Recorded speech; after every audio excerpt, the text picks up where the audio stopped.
Bossing, bali nandito na tayo sa ating tune place mga bossing. Bali ito yung unit nating tune ng 3 step mga bossing, bali yan. Binabaklas lang sa yung stock pipe at papalitan ng open pipe mga bossing. Bali ang ating ECU mga bossing ay NK. Bali ang gamit nating mga apps ay NK ECU para mga bossing. Bali yan yung ECU mga bossing yan. Palitan na natin yung stock ECU para may kabit yung ECU. At yan. Yung mga bossing, bali medyo nahirapan tayo sa pagtanggal ng stock ECU gawa ng may guide yung battery at kailangan patanggalin. Hindi. Yan, ipag ganun mo. Ay, madulas eh. Palit open pipe tayo yan. Tinatanggalin natin yung stock pipe para match natin sa open pipe. Kaya mga bossing, let's go. Bossing, pagkakabit nga ng ECU ating ina-adjust na yung sa throttle body na 8 nut mga bossing yan. Bali hinahanap natin yung sa calibration niya mga bossing para ma-set na natin. Yan, connect muna mga bossing bago pumunta sa tune tapos calibration.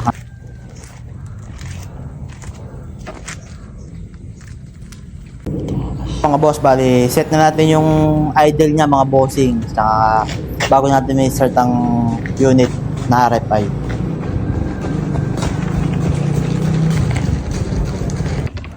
Calibration naman tayo mga bossing yan.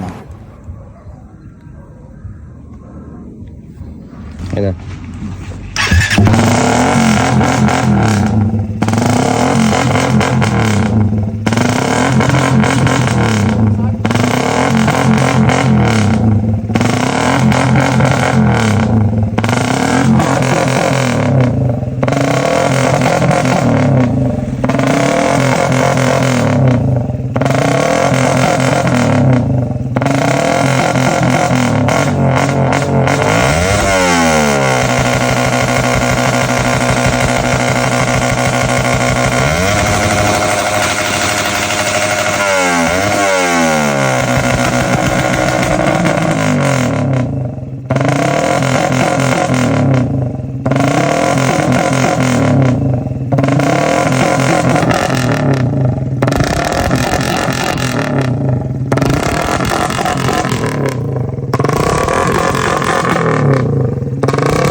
Mga bossing, tapos na tayo sa 3-step tune ng NKECU. Balik natin sa stock tune mga bossing para magamit ng daily. Yo mga bossing, done tuning na tayo sa ating motor ng tropa. Napag-tune na tayo mga bossing. Saglitan lang naman mga bossing, mga tune lang natin ng idle, mid, tsaka high. Yung mga bossing, ito yung kanyang unit mga bossing.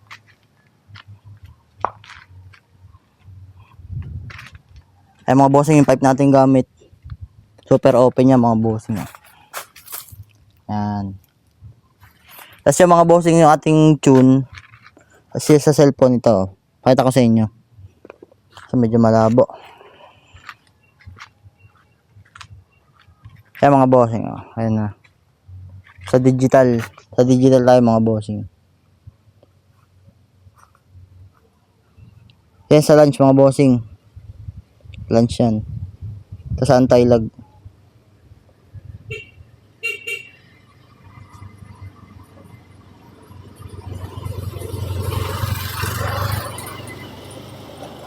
Calibration.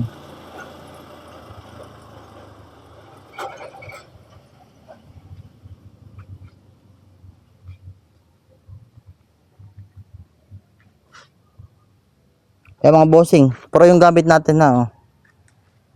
Pro apps yung gamit natin. Nakakonect pa na sa RFI mga bossing. Ayan mga bossing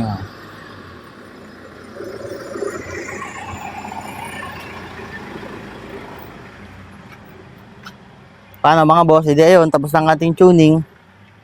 At naituro ko na sa inyo kung pinakita kung anong mga nasa digital high idle. Yung mga bossing, salamat sa panonood. Bye-bye.